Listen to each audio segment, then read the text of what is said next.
நான் உங்களுக்கு சனிப்பெயர்ச்சி பலன்கள், பரிகாரங்கள் சொல்லிக்கிட்டு இருக்கிறேன். கடகராசிக்கு பார்த்துட்டோம், கும்பராசிக்கு பார்த்துட்டோம், மீன ராசிக்கு பார்த்துட்டோம். இன்னைக்கு ரிஷப ராசிக்கு சனிப்பெயர்ச்சி பலன்கள், அவர்கள் செய்ய வேண்டிய பரிகாரங்கள் பார்க்கலாம்.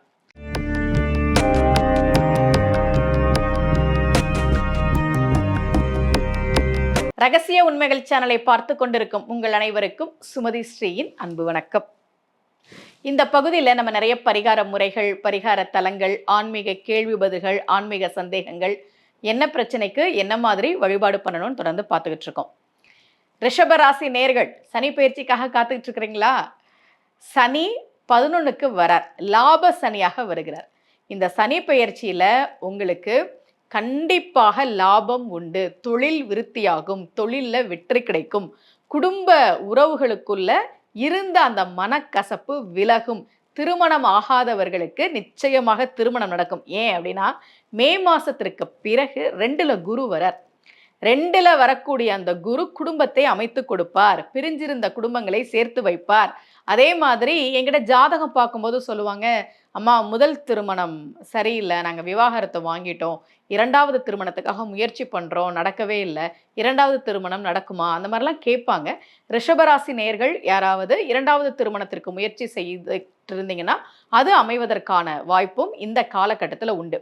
2ல குருவும் 11ல சனியும் இருக்கக்கூடிய இந்த காலகட்டம் அப்படின்றது ரிஷபராசினியர்களுக்கு மிக மிக அற்புதமான ஒரு காலகட்டம். லாபத்தில் சனி வருகிற போது தொழிலால் லாபம், தொழில்ல ஆதாயம். வழக்கமா நாங்க சனி பயிற்சி பலன்கள் சொல்லும்போது இந்தந்த ராசிக்காரர்கள், முக்கியமா அஷ்டம சனி நடக்கிறவங்க, ஜென்மசனி நடக்கிறவங்க, விரயசனி நடக்கக்கூடியவர்கள் தொழிலில் ரொம்ப முதலீடு பண்ணாதீங்க அப்படின்னு சொல்லுவோம். ஜாதகம் கணிக்கும் போதே சொல்லுவோம், இல்லை சார் இப்போ பெருசாக இன்வெஸ்ட் பண்ணாதீங்க, கொஞ்சம் வெயிட் பண்ணுங்க அப்படின்னு சொல்லுவோம். இந்த காலகட்டத்தில் நீங்கள் ரிஷபராசி நேயர்கள் தொழிலை விருத்தி செய்யக்கூடிய ஒரு காலகட்டம், தொழிலை விரிவு செய்யக்கூடிய ஒரு காலகட்டம், தொழிலில் லாபத்தை பார்க்கக்கூடிய ஒரு காலகட்டம், உடல் ஆரோக்கியம் மேம்படக்கூடிய காலகட்டம்.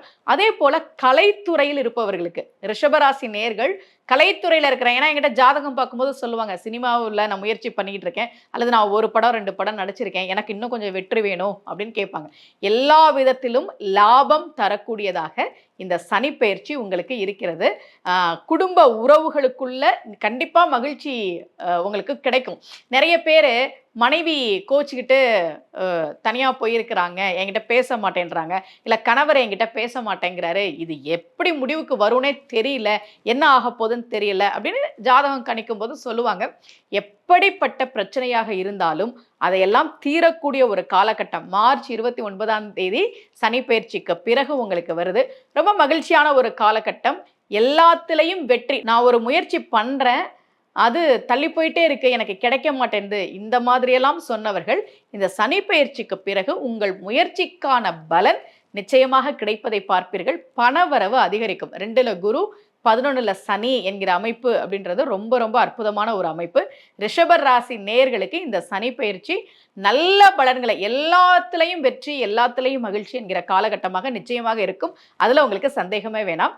ரிஷபராசி நேயர்களுக்கான பரிகாரம், நான் ஒவ்வொரு ராசிக்கும் நான் கணிச்சு அவங்க எந்த கோவிலுக்கு போனால் நல்லா இருக்கும் அப்படிதான் நான் இந்த கோவில் பரிகாரங்கள்லாம் கொடுத்துட்ருக்கேன்.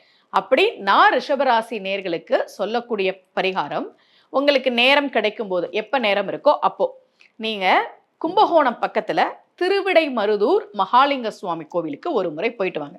மாணிக்க வாசகருக்கு சிவபெருமான் திருவடி தீட்சை கொடுத்த ஸ்தலம், சிவபெருமான் தன்னைத்தானே பூஜித்த தலங்களுள் ஒன்று. ஓடே கலன் உண்பதும் ஊரிடு பிச்சை, காடே இடமாவது கல்லால் நிழல்கீழ் வாடாமுலை மங்கையும் தானும் மகிழ்ந்து ஈடா உரைகின்ற இடைமருது ஈதோ என்று தேவார பதிகம் அந்த தலத்தை போற்றி பாடுகிறது. ரிஷபராசி நேயர்கள் சனி பயிற்சிக்கு பிறகு ஒரு முறை திருவிடைமருதூர் மகாலிங்க சுவாமி கோவிலுக்கு சென்று வழிபாடு செய்யுங்கள். மீண்டும் ஒரு பரிகார முறையோடு உங்கள் அனைவரையும் சந்திக்கிறேன். அனைவருக்கும் அன்புடன் சுமதி ஸ்ரீ.